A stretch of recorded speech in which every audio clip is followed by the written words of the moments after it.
Hey everyone, welcome to the Groundbreakers to Harvesters podcast. It has been a hot minute since we've put out a podcast, and so we are excited to get back into the swing of things. We're hoping to do these once a month and bring you some practical reality and hopefully some creative thinking on church planting and some tools for you to use as you move forward. If you want more information, head over to groundbreakerslife.com. You can find that information at the bottom of the screen, and you will find a handful of articles, some videos, some old videos, as well as some resources that we're starting to put out. So I want to welcome to the screen Gerry. Gerry, why don't you tell us a little bit about what's been going on with Groundbreakers to Harvesters, and why have we been so absent to the podcast world for the last few months? Yeah. First of all, we're so glad that you all have decided to join us today. We're excited about what's happening. Groundbreakers to Harvesters is really, we've had quite a few strategic planning sessions and trying to decide kind of what we're going to do when we grow up. Right, Travis? Yes. And so we're excited about what's going on because God is seeming to lead us in a direction that is more in terms of helping churches, partnerships, things like that, to really dig into this church planting mode. And so we've identified some deliverables. We've identified some directional movement, and Right. The deliverables I'm excited about, though. Right? I mean, there's some really cool stuff that we're looking at, and one is maybe a more specific assessment to try to help identify Timothy pastors and and also apostolic type church planters, and that's exciting. And also just put together some things like, what are the steps, kind of I don't know, what do we call it? It's from End to A to Z, or end to end. Yeah. Yep. What the process is for going through this. We've identified some really cool resources for people and a lot of different things. So we're excited. And actually, you put in the request to be one of the speakers over at BPM this year. So hopefully, if everybody thinks this is an important thing to listen to, we'd love to share this stuff with them. Absolutely. What about 1002? That's another cool thing, isn't it? 1002. Yeah. So 1002 is our first deliverable that we did, and it's a tool hopefully that congregations can use and tap into. There's some prayer cards, some prayer coins that you can get to kind of support and kind of message it to your community. And then there's also a 20-day devotion book that's divided into 10 parts. The first part is written by me, and then the other part is written by Pastor Steve Sones out in the Houston area. And it's really the goal of it is to help turn our hearts towards the mission field. It's based on Luke 10:2. And the goal is that we as a community, or we as churches, would set our alarms for 10:02. And for that month, whatever month we decide, we would pray for the harvest during that month. And so it's really odd because the church staff that I'm a part of at Crown of Life, that I do their staff meeting, the senior pastor there, Pastor Martin, has decided to use that booklet for the devotions. And it is a very, very, very odd thing to have a book that you've put so much time and energy into being read by other people that you love and trust. And it's a weird feeling, man. My hands are sweaty all the time, and my heart's racing, and and then you have these brief moments where you're like going, oh, that actually sounded really good. Wow. Who wrote that? And then you have moments where you're like, I should have edited that sentence into 3 sentences instead of 1. So it's good. Yeah. No, so the 1002 project is going well. I tell you, the church planting, you guys know this if you're in the church planting world or if you're thinking about it, nothing goes as planned. And we had a really tight schedule from conception through launching it in August and really recruiting it in September, and then really getting after it in October, which is the 10th month of the year. And well, by golly, after 3 editors and 2 different publishers, we got the books published on, I think, October 10th. So we are going to reinvest our efforts now that we have the resources and the materials. We are going to reinvest those efforts into actually doing something for January. So keep your eyes and ears posted on that, and we'll go with that. So the topic that I want us to dive into, Gerry, is the topic that is, I think you do an exceptionally good job at that. And it's this idea of how do you, kind of in a guerrilla warfare type way, break through the noise and the marketing that is so prevalent in our culture to actually let people know that there is a church meeting in their community, probably in a business in off business hours or in a school in off school hours. Like what's been your approach on that? What have you found some success? And then you share with me some the movie night that you guys did at a local park, and just I really want to dive down on that. So first off, your philosophy on connecting and getting the word out that you guys are even around, and then we're going to go to the movie night. So go for it.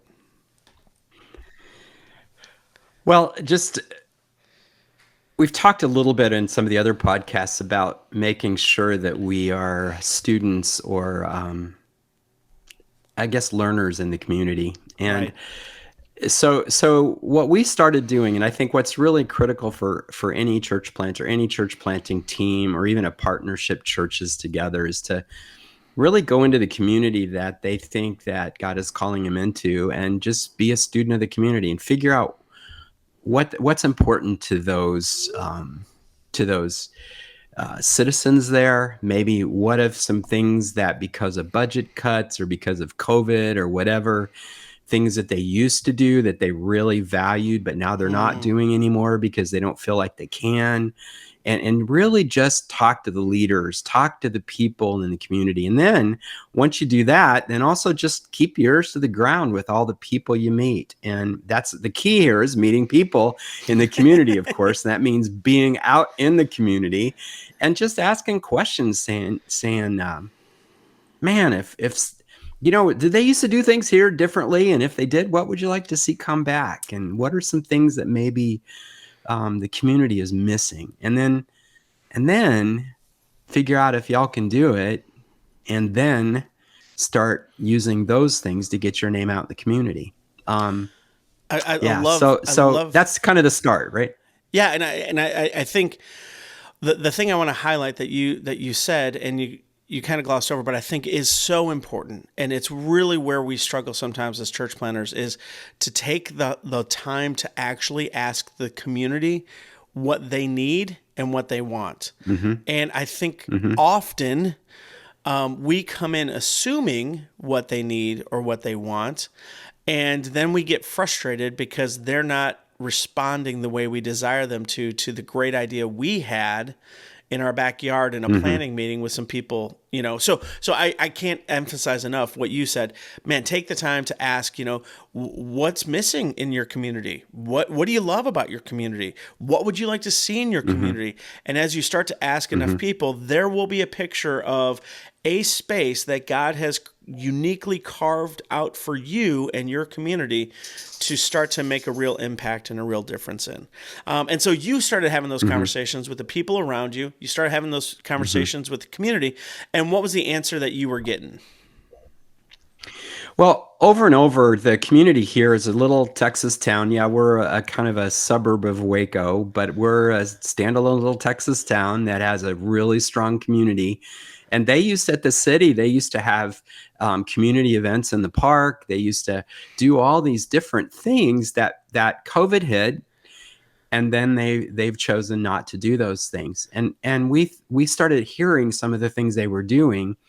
And one of the things that they did actually start again, which was really an amazing thing, is they had a Christmas parade every year.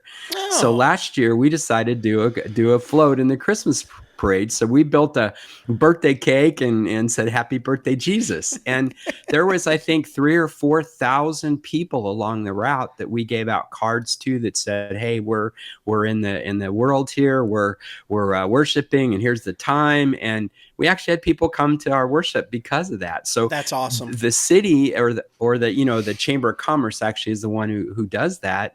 They're the ones who did that. And I would just say, start partnering with the chamber too. I mean, the chamber sometimes has some really great events you can get involved in. But so that was kind of what started. Then we thought, okay, what else can we do? And what we heard was that at one point in time, they used to have movies in the park all the time.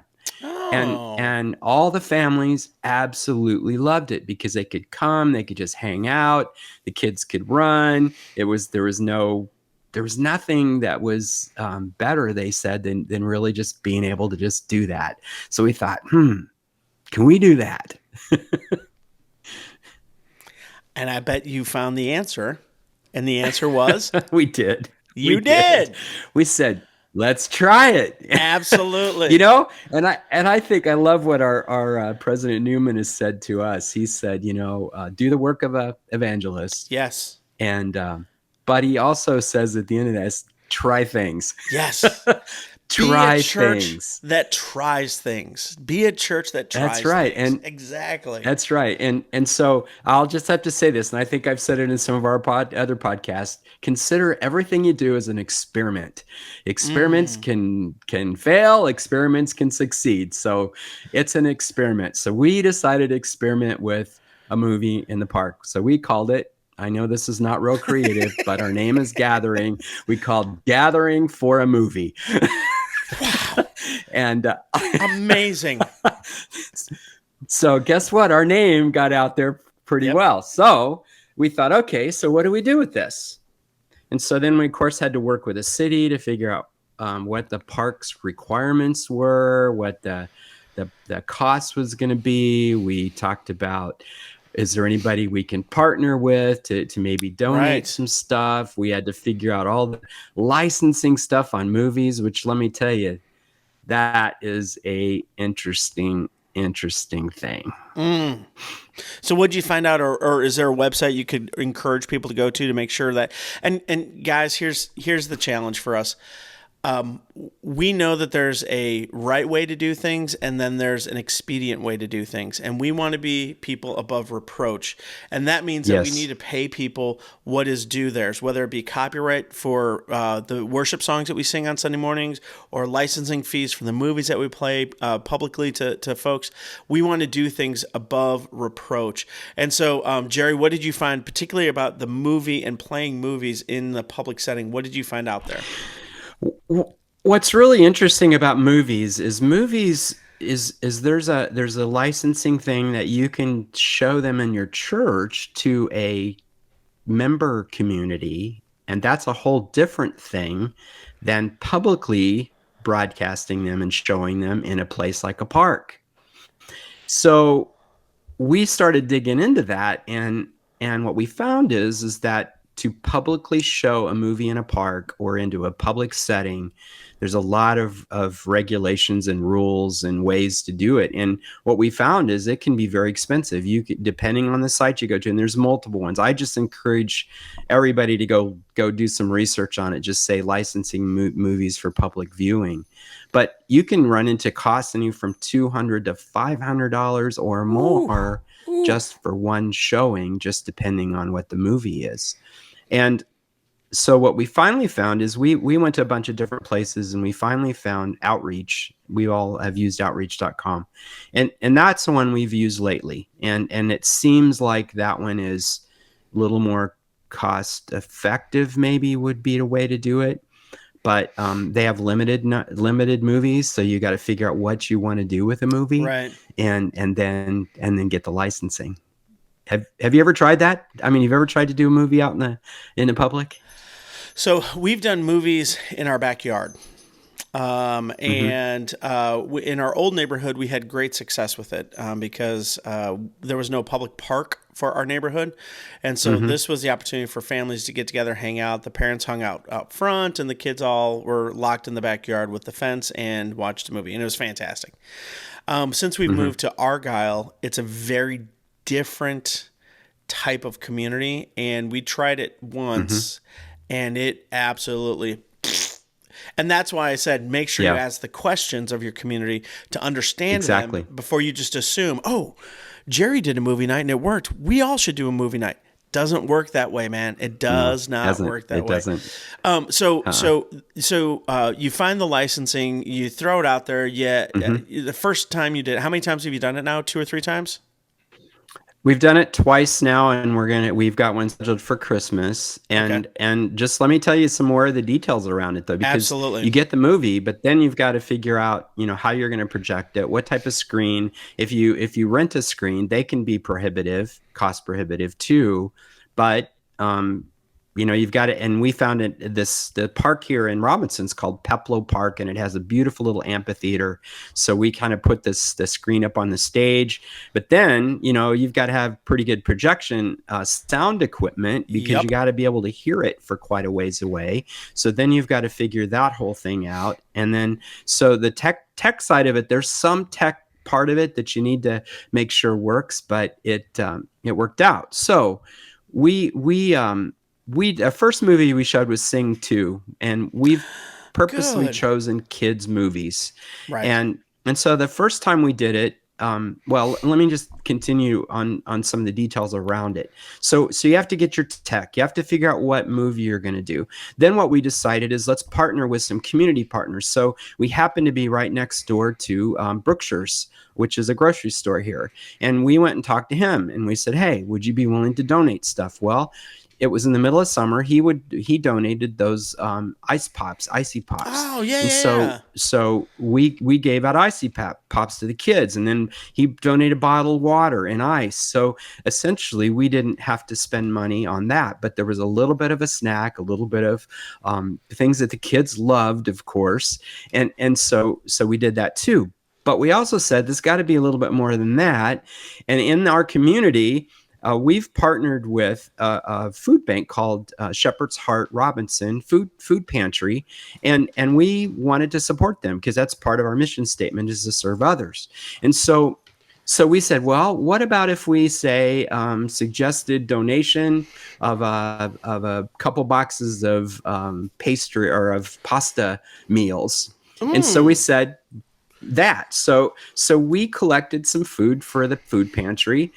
We gave kids some snacks and things like that, and we set it up and we got going. Well, you got to get the word out there, right? So I'm not often telling you how many people we had, but so then we decided, okay, how are we going to get this done? Well, the city is nice in that they said we can't be a sponsor for you because there's maybe some issues around church and state. Yep. But we'll let you use the park for free. We won't charge you the fee to use the amphitheater. And I go, that's awesome. Thank you. Do you want any recognition for that? And of course they said no. And now there's going to be recognition out there. Yeah. Good job, Gerry. Good but job. That's okay. I get it. And so then, putting all these pieces together, really think about the community impact now. The people at Brookshire's know us. Yep. The city knows us. And we started giving flyers out. The city said, we'll tag it in we'll tag it on our Facebook page, your stuff, so people know. So we had a good social media platform. We had everybody send out to all of the various neighborhood platforms the announcement, and really good social media coverage. And then we got a printer to print the flyers off for us if we would just list off their name as a sponsor. And by the way, your flyers look fantastic. By the way, I don't know who designed those, but they did a great job. Yeah, it's and so we tried to get so many touches with so many different people in the community with this, not just to have them come. So we did all of that, and we scrambled, and man, it was crazy. Like everything. What was the timeline? Like, so you did the research. You decided it's time to do a movie night. From the time of conceptualizing that to the first movie night, how many weeks, days, months was that? I mean, maybe 6 weeks to 2 months, maybe, from the very original thought of it. Right. And of course, we waited till the last few weeks to really do most of it, like all church plants. Humanity. It's humanity. It's not just church plants. It's humanity. That's right. Yes. That's true. Okay. Yeah. So we had I think we had 70 or 80 people the first time, which to me was a great turnout. Yes. Yeah. And so then what was really cool about that is that we had 2 families from that came, and that ended up being about 6 or 8 kids and 4 or 5 adults just from that first movie night that came and actually have stuck. They're now That's part of our gathering. fantastic. That's excellent. So It's a there's pretty good always percentage, right? that's money well spent. So two questions. One is very practical and should be simpler. What was the cost for you guys to do this? What was the ministry investment for you guys to do this? Well, the first one, because we used a different licensure, it costs more, and Okay. so it was, I think, $500. So all in, it Um, was $500. yeah, which Okay. is not much, but Nope. for a church plant like us, that's money. Yep. It's not chump change. But um, you think about other churches that are in the area, and again, this is why I think God does some crazy, exciting things in church plants that sometimes larger, more established churches miss out on. Not because He's favoring church plants, but because larger churches will do what they'll say. Well, we have the property, we have the location, we have the printers, and we have all of these Hmm. resources that are in house, and so why don't we use them? And they're missing out. What I think is the greatest blessing is developing those partnerships in the community Hmm. beyond just those handful of people that are already a part of your community. And I think that's sometimes what larger churches will miss, because they're like, oh, we want to do movie night. Well, we have property, we'll just do it on our backyard. Well, now you're missing the whole Mm-mm. opportunity to connect with That's right. the parks rec and the city chamber of commerce, and understanding the community, and so I just think that's a fantastic Hmm. Hmm. secondary blessing of doing something Hmm. creative like that. Hmm. Yeah, and then so just so you know, I mean, and you'll have to keep timing because I could talk about this forever, but We have about 3 more minutes. then we did a second one. We did a second one, which was we showed the movie Despicable Me, Yeah. and when we went to the Brookshires and we went to the city and all of that, man, it just went a whole lot easier, and went really fast. And this time we decided to give them popcorn um, and we had some drinks and stuff like that. So it was a little different approach to it, but we had over 90 people. I think we may even had 100 people there. And we've also then had I think 1 or 2 families from that event, in Yes. addition to the 2 that already came and have come again. And so the challenge with this one, though, is we also were trying to partner with some food trucks, local food trucks, to get them to Oh, come. But the parking here is horrible. So we right. couldn't do that. We couldn't work with the city.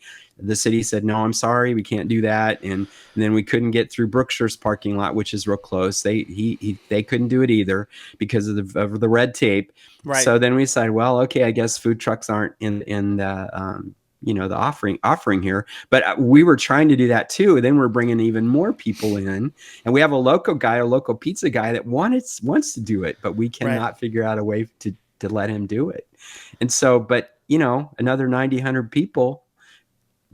I think it's really cool. The guy that did um, the marketing piece is in a marketing company, and he says, yeah, he says it's pretty neat. He says we're getting to be the cool church that does a movie in the park and is low key about Yes. it, and we're not trying to proselytize in it. So we tell them we're a church. We invite them to church. We tell them about there's good news out there. If you're struggling, come on, and we'll help. We'll be there with you, and that's about it. We don't hand flyers out. I mean, they're there, and we say that. We have a online sign up for our app and for a texting service, and so we say, hey, if you want for more information, just sign up. Dial 94,000 and put in there "Hello Gathering," and you'll get all of our texts. And so that's about as much as we do. And I think people really appreciate that. And I think that was going to be my second question from a few minutes ago, is how did you balance the Yeah. marketing aspect of this? Like, you want people to know your name, um, Hmm. also that overwhelming desire that if we do something as a church, it's got to be super spiritual. Um, Hmm. and the practicality of don't want this to be a bait and switch. where it's like, hey, we're going to bait you with exactly. the movie, and then we're going to spend 20 minutes proselytizing you, and hopefully you don't get mad at us. And, well, you know, so how did you, it sounds like you guys navigated that well. You just promoted the fact that, hey, we are a church. This is where we meet when we meet. If you got issues, if you got questions, if you got concerns, if you got anything, come check us out. Otherwise, enjoy the movie. Is that a fair assessment? Yeah. And that's pretty much what we do. Our primary goal in this is to build relationships, to get our name out there, and start those things. The one family came. They went to both movies in the park, and they went to our Easter service, because we also held our Easter service in that same park. Interesting. So we're kind of the church in the park right now at times, and so it took them 3 touches before they actually came and worshiped with us. And you know, just low key, it's okay. It got Holy Spirit will work, you know. And so the team, though, I have to say, you know, we are very purposeful about going around, talking to people, meeting people, trying to be there for them. So I mean, that's something we really purposefully try to do too. So I love it. I love it. So words of encouragement to everyone out there, whether you are an established church or you're in a new church, take some time, hang out in the community that your church is currently meeting in. Ask questions, find out what some of the needs are in that community, and then get a team together. Become creative on how you are uniquely gifted and called as a community to meet some of those needs, develop some partnerships, and see what God can do in this groundbreaking to harvesters movement that we are all a part of. Thank you so much, Gerry. I really appreciate your time, your energy. As always, if you want more information, you can go to groundbreakerslife.com. I know that you can get Gerry's email at Gerry@groundbreakerslife.com, and he'd love to give you all the details and share with you all the websites and things he's learned. And we appreciate it, and we look forward to seeing you guys in just a few more weeks. God bless you all.